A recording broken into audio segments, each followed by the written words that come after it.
everybody's time, we will get started so that it's always an exciting time for us. It's November, and so we're thrilled to have everyone here with us.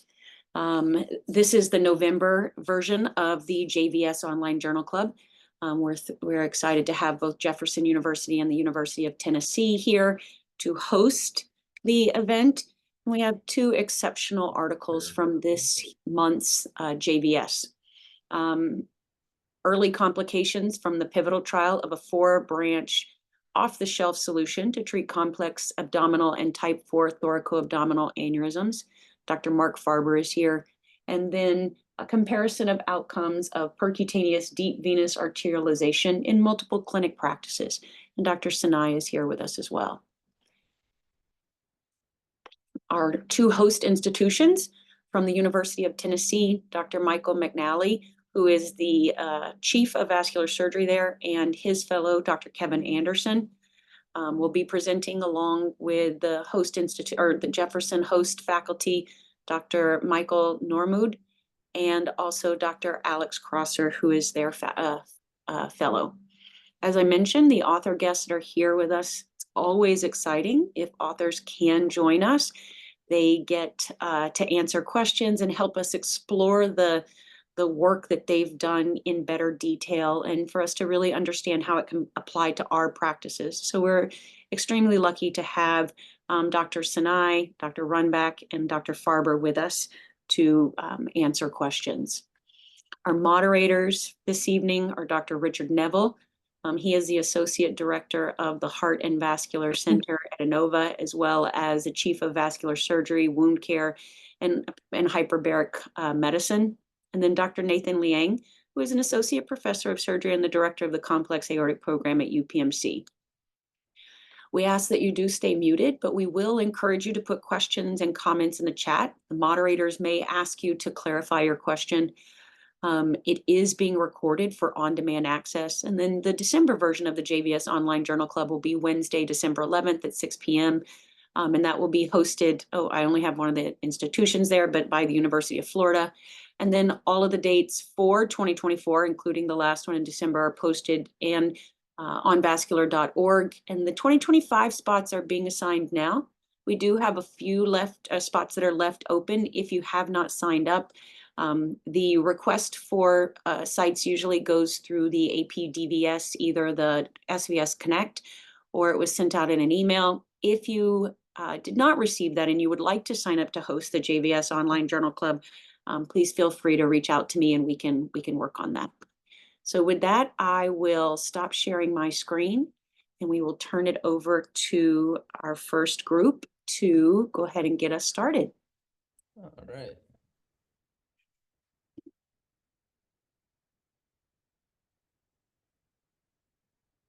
Thank you, Dr. Humphreys and Dr. DeMuzio, for the opportunity to be involved and participate in today's journal club. We're going to be presenting the article on the deep vein arterialization. I'm going to be doing a little background introduction to deep venous arterialization, and then our fellow, Dr. Crosser, is going to present the article tonight. So a little bit of a background, DVA is really a treatment for patients with end-stage plantar disease, aka desert foot.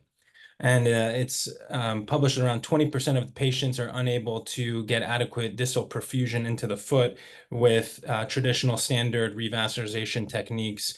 And so there's a wide group of patients here that need additional intervention at this time and really don't have many options. And DVA really was a minimally invasive technique that allowed the connection of the tibial arteries below the knee to the venous system to help perfuse the forefoot. So again, this achieves perfusion of the foot through an AV fistula. Here a picture to the right kind of shows a patient's foot after DVA has been established. And you can see from the left, there's really not much perfusion of the forefoot. And then to the screen right, you can really see perfusion of the venous arch. And it's thought that over the next few months after the venous arterialization, this will help improve the perfusion to the foot. Venous access is typically obtained through the lateral or plantar or anterior tibial vein in the foot. And really, there's a few techniques. So previous to 2023, there was nothing on the market that was ready-made off the shelf for these kinds of procedures. So a few techniques were introduced, which the authors of the paper described using both of these. And these are the gunshot approach, as well as using a crossing catheter and a balloon to cross over the tibial arteries into the vein. Now, though, as of September 2023, we have the lymph flow system, which is an off-the-shelf system. So I'm going to kind of highlight all of these techniques. So for the gun sight approach, this is where you have, and this can be done in even crossing CTOs where you're unable to cross back into the true lumen. So this can be used for even just a CTO, or in this case, it was used for doing the DVA. But in this situation, you actually cross and get two end snares lined up with each other, and then you typically what's done is you put a 15-centimeter Chiba needle through both of the snares, and then a 300-centimeter V18 wire is then passed through the needle. The deeper snare is then retracted, which then brings the wire into the true lumen above the point of capture. And then after the wire has been brought out of the sheath, you then take the other snare and then snare the wire to the other side of the body.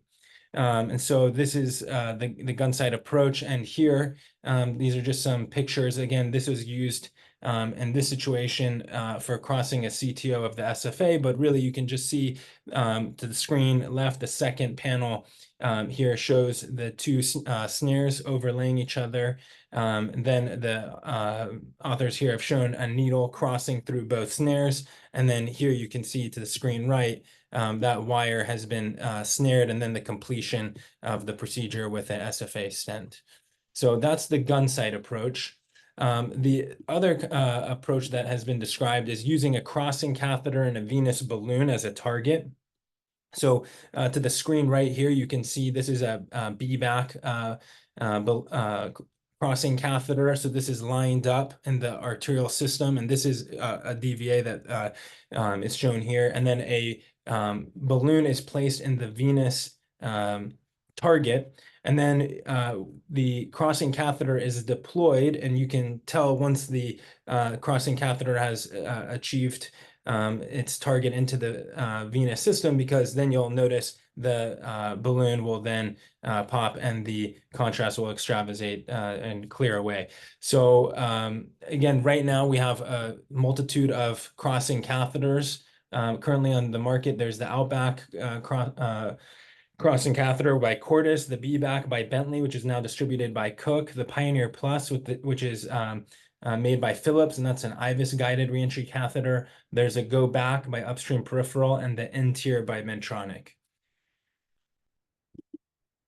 And I've just got some pictures again of these crossing catheters. This is taken off the Outback video from Cordis. So this is just what the crossing catheter looks like. It goes over an 01 4 wire. This particular catheter is a 6 French compatible system.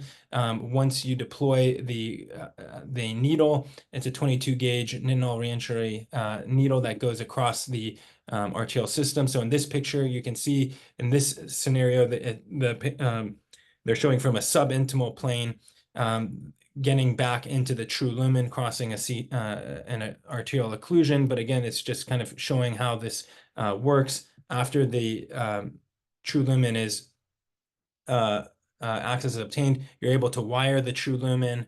And then here, this kind of shows then ballooning the occlusion. But this, again, is used from going from arterial to venous.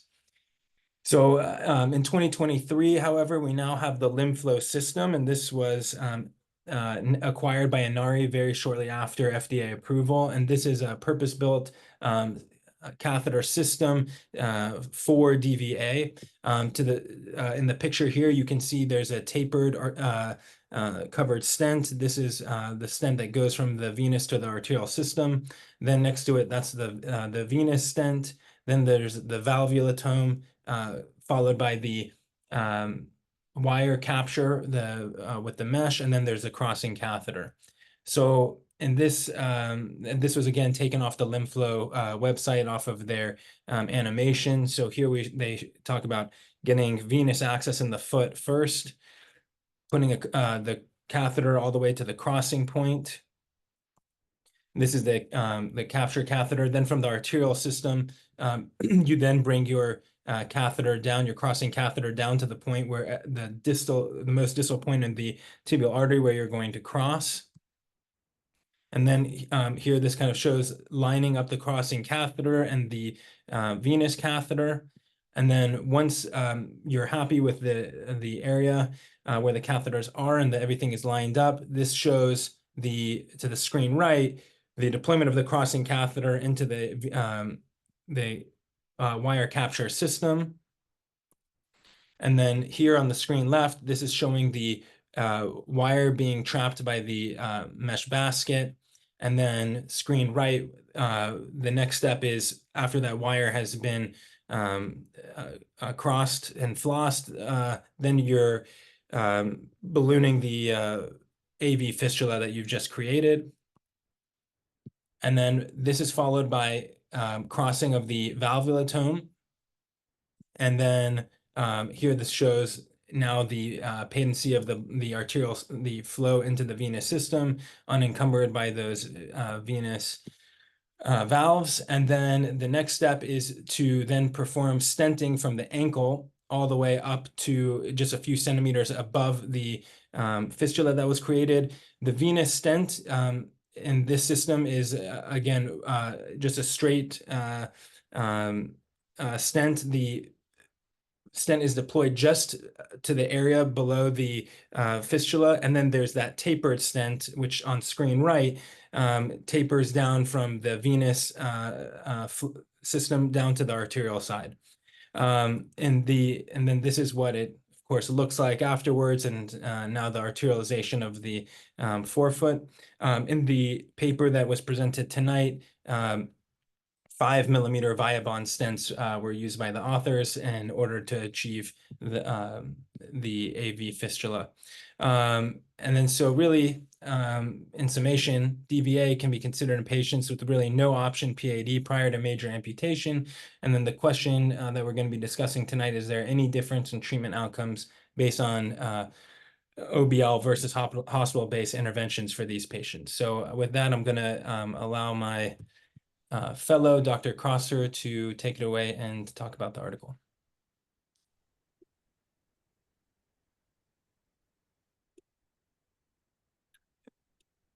Can everyone see my slides? That looks great.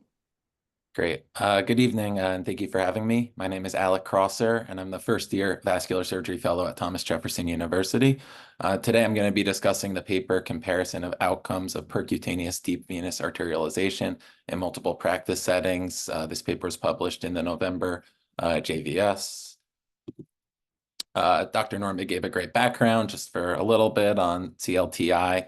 This paper is focusing on the deep venous arterialization for patients with this chronic limb-threatening ischemia. And as I'm sure you all know, this subset of patients has significant morbidity, high rates of amputation, increased mortality. About 20% of patients with CLTI are considered what the authors describe as no option CLTI patients. And this means that they're unreconstructable, that they either didn't have a target runoff vessel for bypass or revascularization, or they didn't have an appropriate conduit or other comorbidities. And this group of patients faces a major amputation rate of about 40% at 6 months and about 20% mortality at 6 months. So very sick and very high morbidity. And I don't want to go too much into this because Dr. Norman just gave a great introduction, but for patients with no option CLTI, deep venous arterialization is an option to improve perfusion. There are studies that have investigated percutaneous deep venous arterialization Two clinical trials that I wanted to point out that are mentioned in the introduction of this paper are the PROMISE-1 and PROMISE-2 trials. PROMISE-1 was published in JVS in 2021, and PROMISE-2 published in New England Journal of Medicine in 2023. And both of these trials focused on deep venous arterialization, with PROMISE-1 trial having 32 patients enrolled. They had a technical success rate of 97%, and their amputation-free survival rates were at 30 days, they had 91%, at 6 months, 74%, and at 12 months, they had 70%. And then they also had a wound healing rate of 75% at 1 year.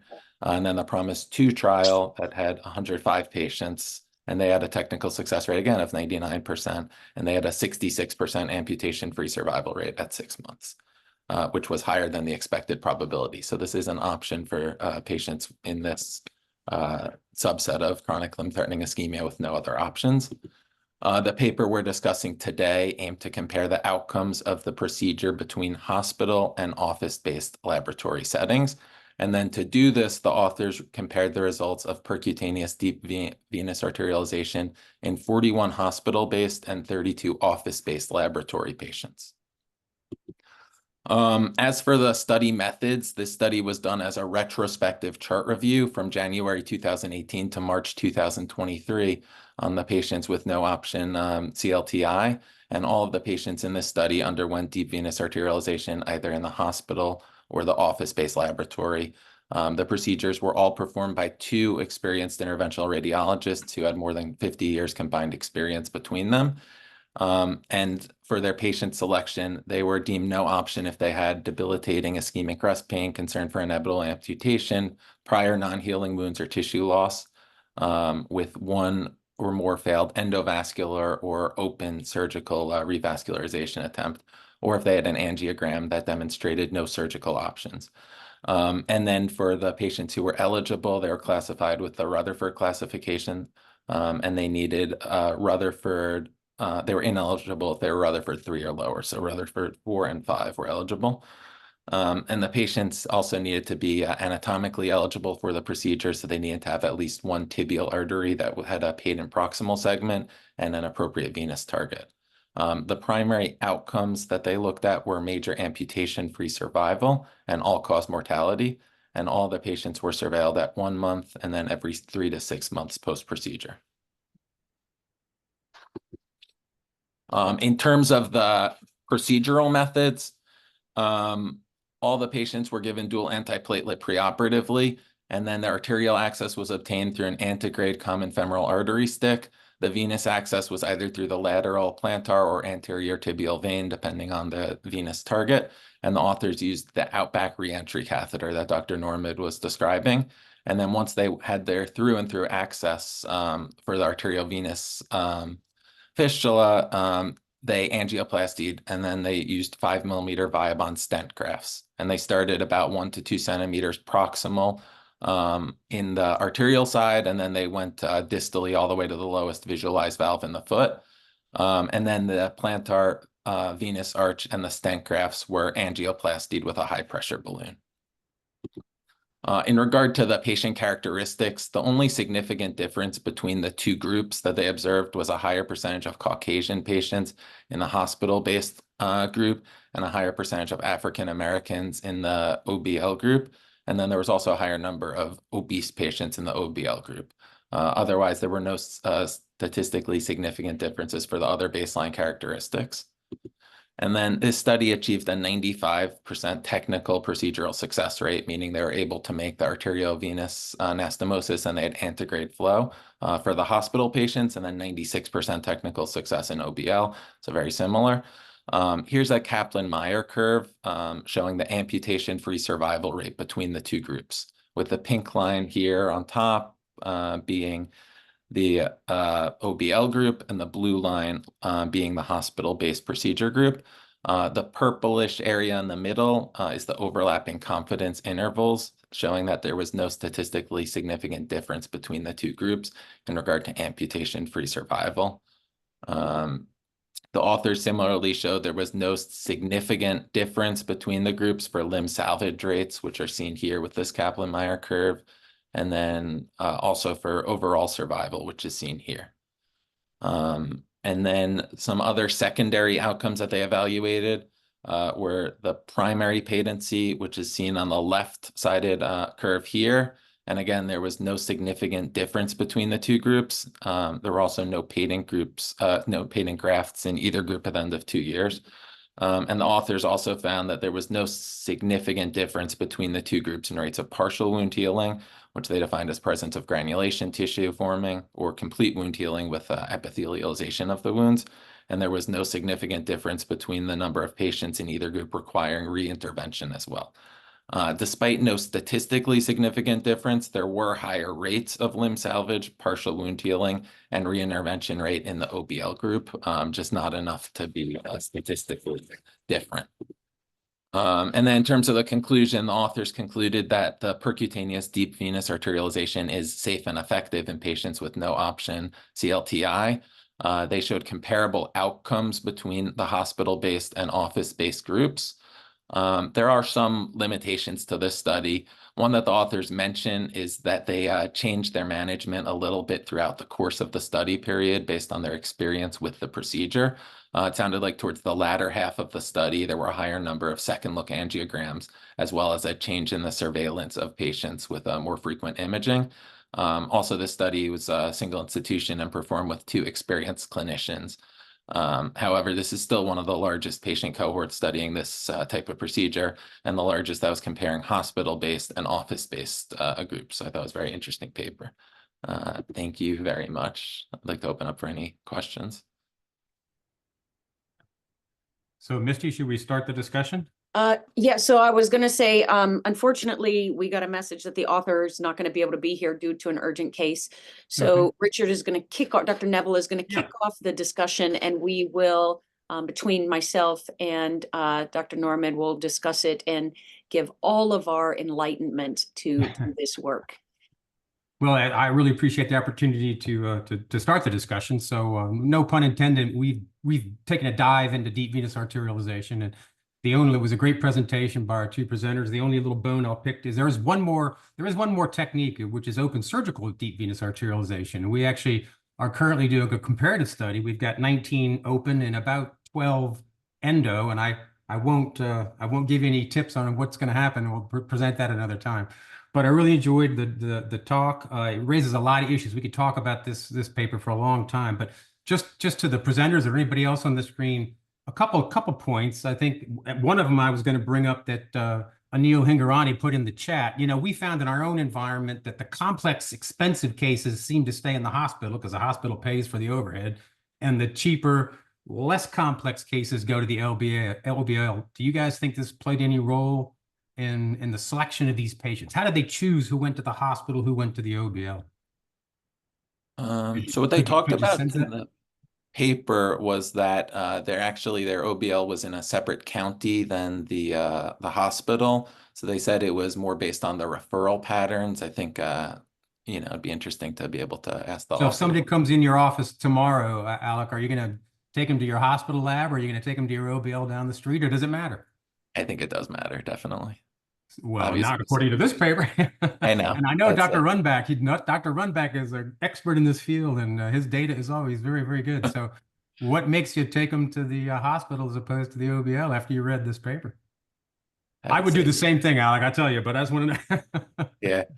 I would say definitely being a sicker patient, more comorbidities, or if you foresee any problems with the patient, either during the procedure, the perioperative course would lead to the hospital, meaning sicker patients would probably likely to have worse outcomes. Yeah, it's kind of fascinating. I'm not sure if anybody else on the call is making that choice in their practice, but we've always just stuck with the hospital. But this data would seem to indicate you could take the patients to the OBL if the finances match up. I do think that from just a frailty perspective, a lot of times these patients, we take them to the hospital because we want that extra kind of layer, because it is unpredictable. You know, these patients, in terms of whether or not they can lay flat, where they can lay still, can they stay there the entire time, and all of those things. And so that was something that I found interesting. I too was a little shocked that the finances would add up because the LimFlow device is not inexpensive. And I know that several places are struggling to get it on their formulary because of the cost of it right now. And Yeah, so, we can't get it, Misty. That's why yeah, we started out doing surgical procedures and now have gone to, and our technique is actually very similar to what John Runback used and described. So we don't have LimFlow either, but it's still more expensive to do it in the OBL to the practice than it is in the hospital. Do you think LimFlow would make a difference in the results when we get that as compared to the off-the-shelf techniques? You know, if you look at their results, Promise 1 and 2 were actually a little better than their reported results. Do you think LimFlow will make a difference? you mean in terms of the cost or No, in terms of the of the clinical outcome? outcomes. Do you think should I really push my folks to get LimFlow, or can I keep using off-the-shelf devices?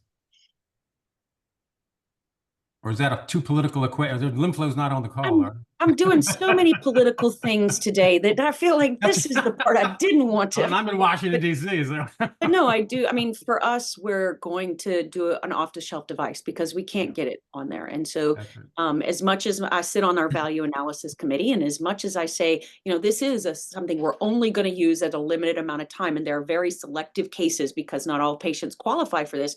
It just, unfortunately, it doesn't matter right now. And I want to say that I remember that the LimFlow device doesn't have a TDAP to get additional funding, but I wanted to say that they were trying to get one and it was supposed to potentially be approved in Yeah. October or November, but I could be Yeah, completely wrong. I'm on our VAC as well, and I had not heard that they did, but it's hard for me to push hard to get it. You know, When we'll you have can to do it see with off-the-shelf things. when you can do it. Although I tell you, our open procedures have done a little advertisement, have done a little better than the off-the-shelf device techniques to this point. We're still analyzing that.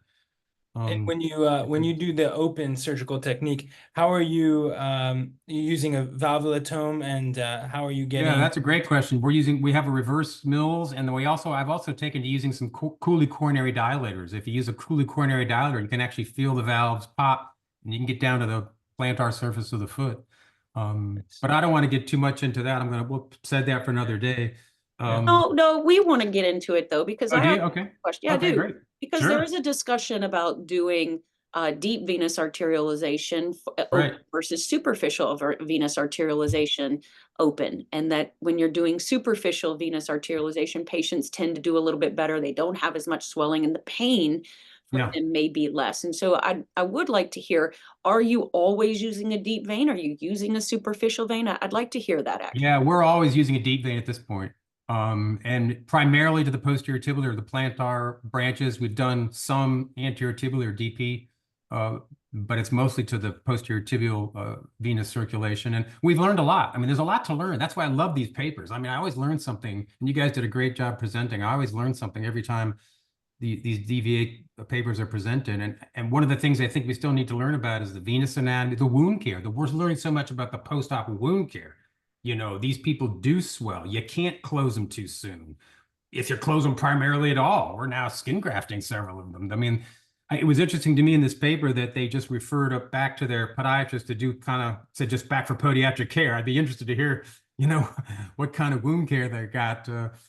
Most people that they are got doing that. this, you know, are combined with a podiatrist who's doing those, you know, all of that podiatric care, making sure they're coming in weekly, twice a week for wound care, Right. following them.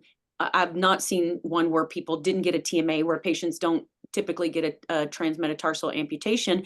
And also the idea that waiting. And I think the thing Yes, that I take that's away from critical. this, Yep. yeah, you have to wait 4 to 8 weeks before you Oh, do easily. these things. Yes. So it makes me think about if I want to just flip this to the stuff that we do right now with improving arterial flow, and we talk about Yeah. microcirculation. If you have somebody that you improve their arterial flow and you need to do an amputation for their toe or a transmetatarsal amputation, is it reasonable, or should you wait a little bit longer to do that kind of thing to get the best healing? So I think there's no shortage of learning in the vascular No surgery question. And world. I tell you, when you do these DVA cases, you've got to have a discussion with the patient and tell them this is a 3-month process easily. And some people say, you know, no, some people say yes, but this is not just a, you know, you come in, we do this procedure, you go home and you're fine. So you have to really get the patient to agree to cooperate with the process. I think that's also very, very important. Well, I'll look forward to having your open paper on the Yeah. Online Journal Club, and we can Have to- discuss it. Have to But get that in- on soon. We are going to move to our next paper and talk about the TAMBI device. And so we'll shift and have that presented by the University of Tennessee.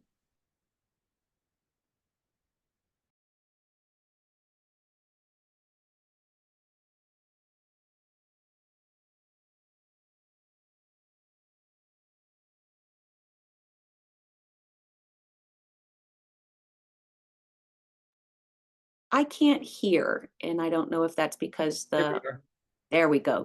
Perfect. Sorry about that, Dr. Humphries. That's Hi. okay. Sometimes it's me. A lot of times it's me. Oh, thank God. I'm here with Dr. Anderson. He's walking me through everything. So we're good.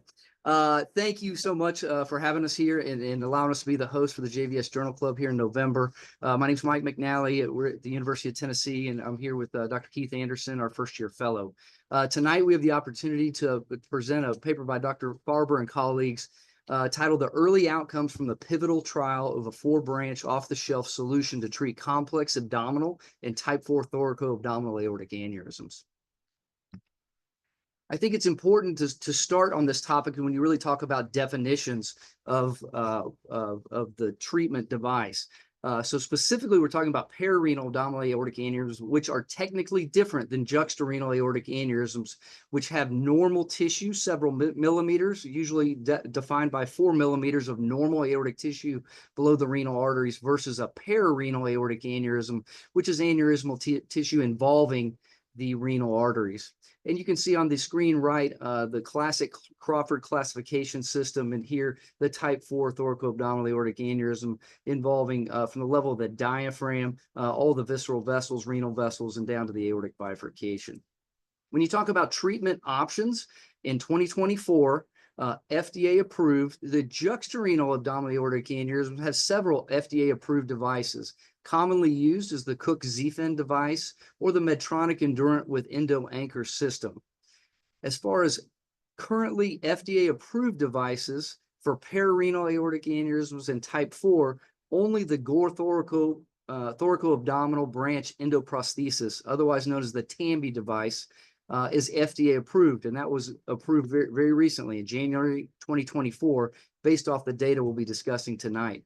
Some of the other treatment options that people have been using for years, as far as potential snorkeling, there's off-the-label use of physician-modified grafts or traditional open surgery. When we talk about this specific device, the TAMBI device, it's an aortic stent graft for endovascular repair of complex abdominal aortic aneurysms, incorporating the renal and mesenteric arteries. The device itself is based off the Gore excluder platform. It has a nitinol stent frame. It uses PTFE technology and has 4 antegrade portals for Viabon balloon expandable or VBX stents. Here's a depiction of the Gore TAMBI device used in a type 4 aneurysm here. You can see the 4 antegrade portals with stenting going into the renal and mesenteric vessels, as well as the infrarenal component with sealing into the iliac arteries.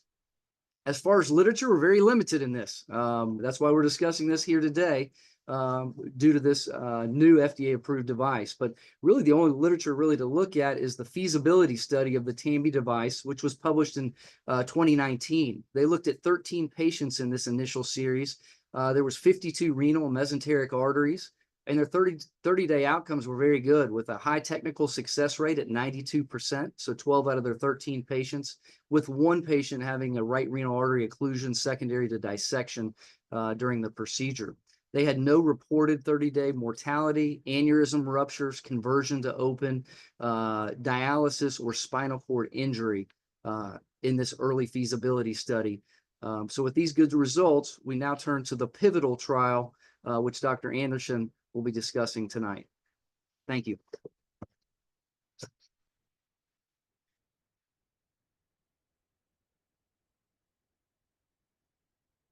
All right, here we go. Good evening, everyone. I hope you all can hear me just fine. My name is Keith Anderson. I'm one of the first-year fellows at UT Knoxville. Also like to second what Dr. McNally mentioned and say we appreciate the SVS and JVS for hosting us or allowing us to host this journal club tonight and present such a great paper. And once again, we will be discussing this early TAMBI trial with Dr. Farber and colleagues. I will not try to restate the title, it's very long. In terms of the article characteristics, it's a JVS article published this year online in June, and the printed issue is in November of this year. It's a multi-center study with prospective and non-randomized patients in a two-armed trial. The aim of the research was to assess the safety and effectiveness of the gore excluder thoracoabdominal branch endoprosthesis device in the treatment of thoracoabdominal and pararenal aortic aneurysms. The hypothesis was twofold, assessing the primary arm of the feasibility study, with one being the technical success of the TAMBI device, reaching a performance goal of greater or equal to 80%, sort of assessed by complicated technical success and procedural safety endpoints. The second portion of the hypothesis is geared toward the effectiveness of the TAMBI device of reaching its performance goal of 68%, measured by freedom from clinically significant reintervention and lesion-related mortality.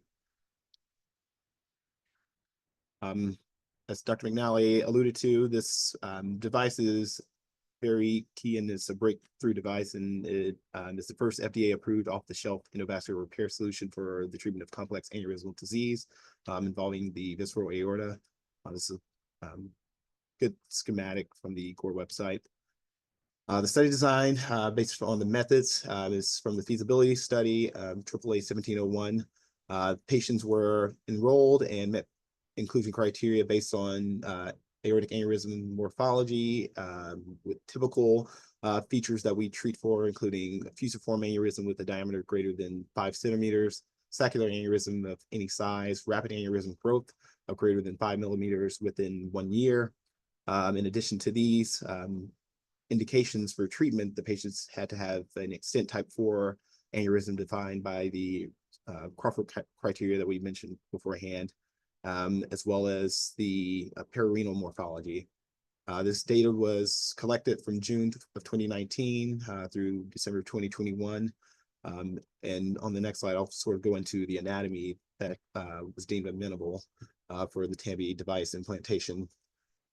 Patients were assessed using CT angiography preoperatively and had to have an aortic landing zone of 22 to 34 millimeters with a seal zone of at least 20 millimeters. The aortic neck angle needed to be less than or equal to 60 degrees. The distal landing zone was 8 to 25 millimeters with a seal zone of 10 millimeters. The celiac and SMA landing zones required a diameter of 5 to 12 millimeters, and 15 millimeter landing zone was required for the branch vessels. For the upper extremity access, the patient needed to have a left subclavian artery that was patent. The devices were implanted based on IFUs or indications for use with various perioperative metrics recorded. It's laundryless, but essentially they assess the procedure time, anesthesia type and time, femoral arm access method, the aortic component delivery side, and time from insertion to final deployment, and a few other metrics such as fluoro time, contrast type, radiation dose, estimated blood loss, and survival, and the other implanted devices that were or were not planned or anticipated. The two endpoints were one, uncomplicated technical success at procedure and freedom from procedural safety events at 30 days. The second endpoint was clinically significant reintervention of lesion-related mortality summarized to 30 days. One thing to recall or appreciate with this study is that the majority of the data was collected and managed by the core group, and their p-value selected was 0.05. Patient characteristics are outlined in Table 1. Primarily, the patient sample size was 102 of those implanted with the TAMBI device. This group, or the patients in this study, were typically white males in their 8th decade of life. They had the typical vascular comorbidities of our patients: hypertension, hyperlipidemia, tobacco abuse, COPD, prior cardiac disease, and renal insufficiency. 59 of the patients had a type 4 thoracoabdominal aneurysm morphology, and 43 of the patients Just less than half had the perirenal aortic aneurysms. The mean diameter for the treatment groups was 59 millimeters, and 96 of the 102 patients followed up at 30 days with the postoperative CTA imaging. Here are a few of the results, based on the procedure details. Procedure time on average was 315 minutes, just at 5.5 or a little over 5 hours. Fluoro time was 80 minutes. The amount of contrast used was 153 milliliters. Estimated blood loss was around 300. The ventral stent grafts in the vessels, there were typically more than one VBX implanted, with 95 or 94.1% of the patients receiving more than one in the 4 vessels. The study also looked at the access details per patient. An average of 11 devices were implanted, including a TAMI aortic component, 7 branch components, 1 distal bifurcated component, and 2 contralateral leg endoprostheses or iliac extenders. Of the 2 TAMI devices, there were 2 available. There are 2 available diameters, one being the 31 millimeter size, and the second being 37 millimeters. 55 of the patients received the larger of the 2.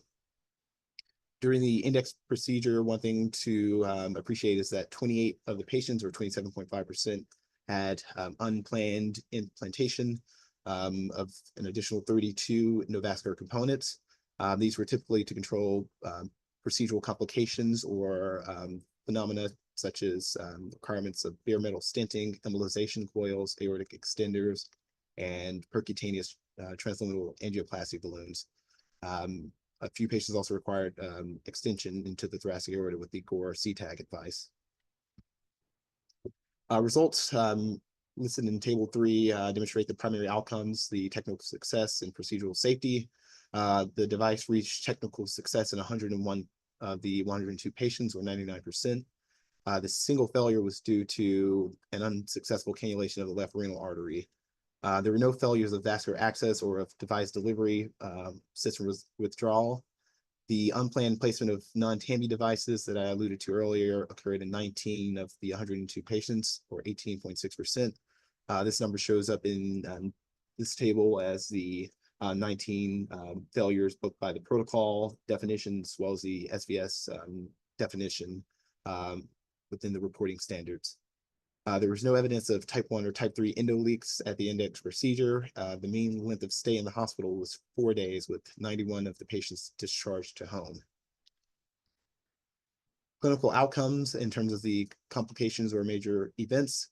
The SVS reporting standards demonstrated outcomes based on respiratory failure, stroke, paraplegia, acute renal failure, and intraoperative aortic rupture.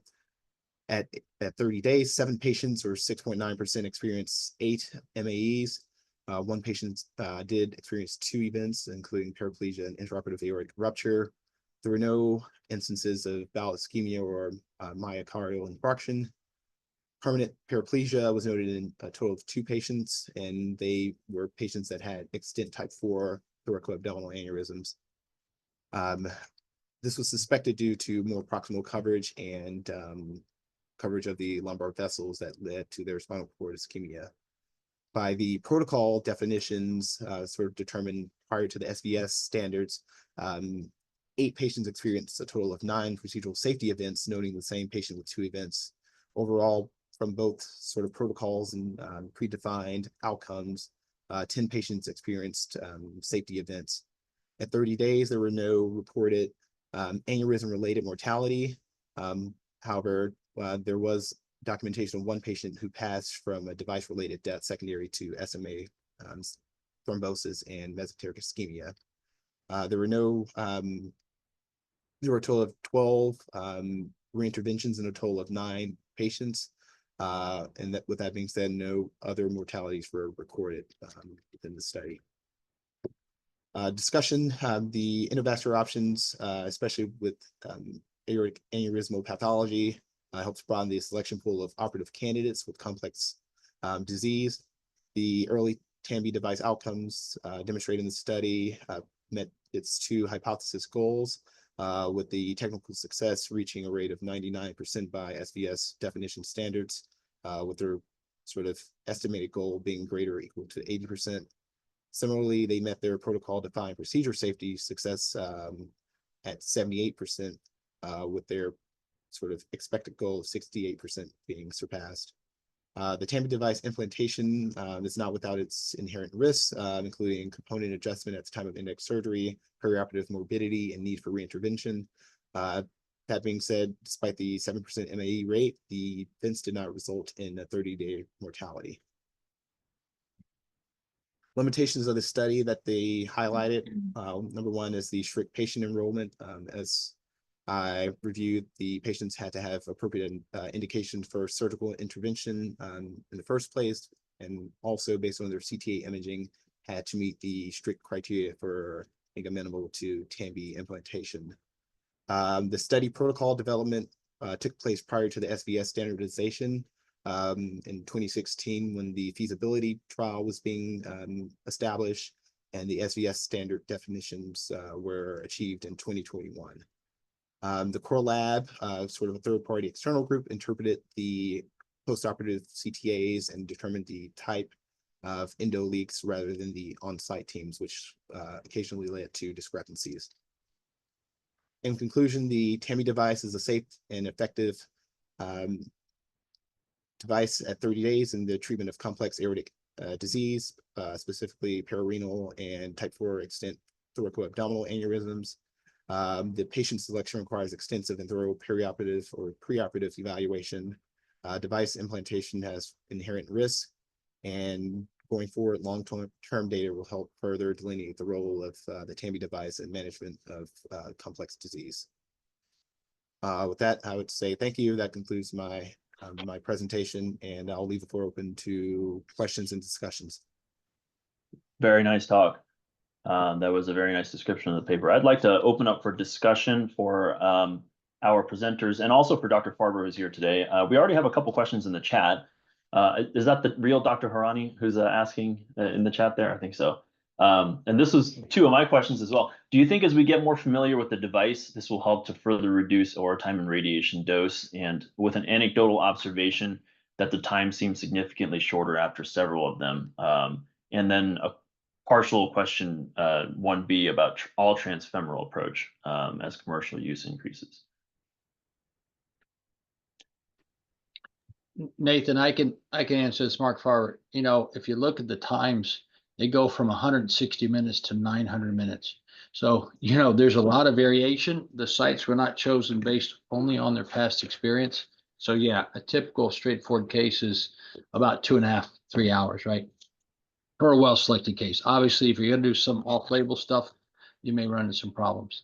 The transfemoral is not advisable unless you really have a true type 4 and have space. Okay, the Gore device is different than other devices. It's got a lot of bare metal interstices, right? And the radial forces are different. So it's not like you got to work past one stent, several stent rows. So if the aortic diameter between the portals and your target vessels is smaller than the TAMBI device, so 31 or 37, depending on which way, I would count you not to use it because you have to open the bottom of the device to get up through to do a transfemoral approach. So it would not be a safe thing to do. Can you do it? Yes. Selected cases. Otherwise, it's going to take you some effort. Just word of caution. I think to piggyback back off of that, Mark, and I think that there's been a lot of discussion about kind of real world applications of TAMBI. I know a lot of people have been using it. We've done you know, a number since the commercial introduction as well. I mean, the indications for this for a pararenal aortic aneurysm, I mean, 6.5 to 7 centimeters above the celiac, and pretty much obligate arm access if you're doing it on label. I mean, do you think that that's still? I mean, what are your opinions on that for real world usage in a pararenal juxtarenal situation? You're muted still. I think it's two parts, Nathan. I think you'd have to take a couple things into account, right? I mean, there are renal risks, there are procedural risks. The stroke risk is probably not that different, upper versus lower transfemoral versus subclavian or high axillary, depends on how you do it. The data doesn't say there's a big difference. It's probably related to your skills more than anything else. So it just depends upon what you're used to doing. What I would say is you need to do through your normal workflow to make things happen quickly. More people do more stuff. But I think you need to take into account your open skills too, right? So there is a small but recognizable risk of paraplegia in these cases. I think that it was maybe not quoted correctly. So in the paper, there were 2 paraplesias, one from an aorta that was ruptured during the procedure, right? So hypotension, that patient had a proximal extension. So it's hypotension and proximal extension. So really it's a type 3 repair now that had a hypotension. That's going to be a much higher risk than what we normally think about for a type 4 or pararenal. And then the second case was a proximal dissection of the device from manipulating it, and they put a proximal in. So that's a second, adverse event. So if you're gonna end up with some complications, your paraplegia risk is probably somewhere between 2%, and that's probably what it is for all of us that are doing these complex cases and so forth. Obviously, we had patent hypos and patent subclavian, so we made sure those weren't a risk. There's a couple questions in the chat about costs, and this is something that we've dealt with as well. And I'm wondering if anyone who's on the call can chime in, any of our presenters and Mark as well. A lot of additional devices placed, and we've had this experience too. You go in expecting to place 7, and you end up with 9 VBXs and a couple of extra components, and that drives up the cost. In fact, our value analysis committee actually put us on a short leash. They told us we could only do 8, and then we'd have to reevaluate every single case and see whether or not it was cost effective for the hospital. I think they're going to forget by the time we get there, but that's one of the things I think everyone's going to face. Wondering if there are any opinions on that. Well, I know I can let Mark comment on that, but again, I sit on our value analysis committee, and when we discussed this, we talked about the cost of physician modified grafting and how much that cost, and bringing in all of those devices. And so we sort of compared it to that particular device where the same sort of thing happens. And then we also looked at getting the extra reimbursement for it, and that helps to bring it down. And I will tell you, yours may forget, but ours doesn't. So we do the same thing. I tell people they can have the device, they can do 5 cases, and then they have to come back and they have to present on the selection criteria, how much it cost, et cetera. And we don't forget, because we want to know how much money are we losing, and is it really a good comparison, and has the reimbursement been there? Part of the reason, again, with the extra reimbursement finances, we're doing okay at this point, I have to admit. Yeah, I think when the NTAP with the NTAP payment, I think it will be interesting to see how it shakes out for us. Our physician modified graft costs are actually fairly low, relatively speaking. And TAMBI is actually, at least the first several cases we've done higher. And I see Dr. Neville's comment there. They will not forget. Yeah, I got that. Nathan, Mark, you have something to say? Yeah, a couple comments. So Ron's on the phone. I see him, but I don't know how much he's listening. The FDA asked the SVS to comment 6 months or a year ago about physician modified devices, and that they wanted the SVS to come out with a position statement. I don't know where the SVS is with that currently. If you do a physician modified device and don't have an IDE, now that there's an FDA approved device on the market, there is a medical legal risk. So you want to talk about cost, you can maybe sign the check if you don't have things in place the right way. So that is a big deal. I think the other thing that I would counsel people to do is to not let the CPAs and the bean counters at your hospitals tell you that you're losing the money on a TAMBI device, because they don't ever count in the number of pre-op CT scans and ultrasounds and plain x-rays and all the post-op CT scans, plain x-rays, and all the things you do for the patients. And if you calculate a 5-year follow-up for a patient that's getting a complex thoracoabdominal repair with an intragraft, it's about 50 grand of added profit for the hospital down the road. It's about 10 grand a year. So if they want to limit you, it's the same thing. Hey, you're losing money in clinic. Yes, but I can't run clinic And I can't operate on patients if I don't have a clinic. So it's all about how you slice the numbers. And I think you need to keep some of those things in mind. I don't think we should make patient decisions personally based on finances. And we know from some early data that physician modified devices, especially after outside IDEs, don't carry the same outcomes as some of these other devices. So I just encourage people to keep that in mind. Dr. Dahlman? Yeah, thank you, Nathan. I really don't know, Mark, honestly, where we are with SVS position paper on physician modified endografts. I know FDA is concerned and wants some kind of decision. Ron Fairman actually, as you know, is kind of the point on point for that. So I don't know. Maybe he's at VEITH. We can talk to him about it a little bit next week. Yeah, we are in the middle of our Q-sub for that, about to submit, and they are still as interested in ever as making sure that everyone has an IDE that's doing these long term. So I think it really is still the status quo is still maintained as far as that goes.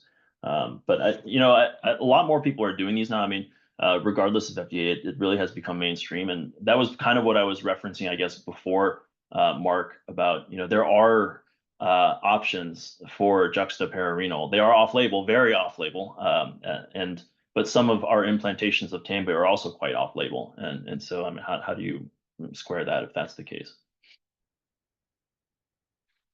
Well, Nathan, I'm in a different position because of the fact that I have a CMD devices. So I do everything on label. I don't do infrenal cases with necks bigger than 28 millimeters.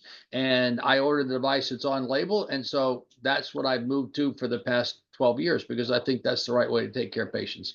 Does it cost money? Yes. It costs support. I get over $250,000 of support for the ID a year. This is what it takes, but it takes a dedicated center. But I think in 5 years from now, we may be having a different decision about what dedicated centers are and centers of excellence and so forth. And those people that are doing a lot of these cases and get good outcomes, I think really that's what they're doing. They're developing centers of excellence, whether it's for lower extremity disease, whether it's for TOS, whether it's for cerebral vasculitis. That's what all this is about and what we all talk about, in all honesty. And I think that's where we're all headed.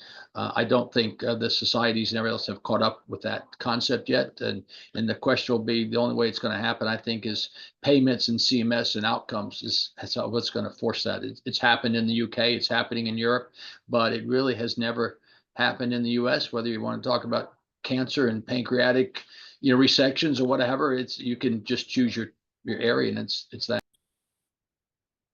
Yeah, and I think with our discussion about cost and with centralization, I think honestly, we thought one of our thoughts was that everyone in the region was going to be doing this.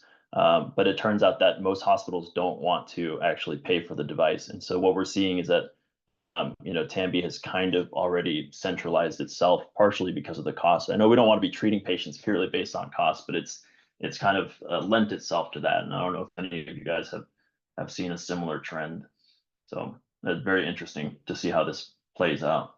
Well, it may be that it's shifting it to centers of excellence who are wanting the device on hand and wanting to use it. And we may see something which could be provocative in the future. So I want to thank, oh, yes. Real quick to answer Babbitt's question about we modify open devices. So open grafts are not class 3 devices.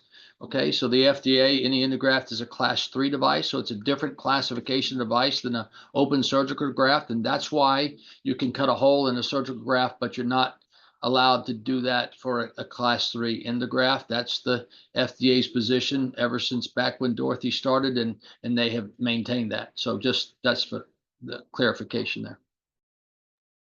Thank you. I want to thank everybody for being here. I especially want to thank Dr. Farber for being able to answer questions.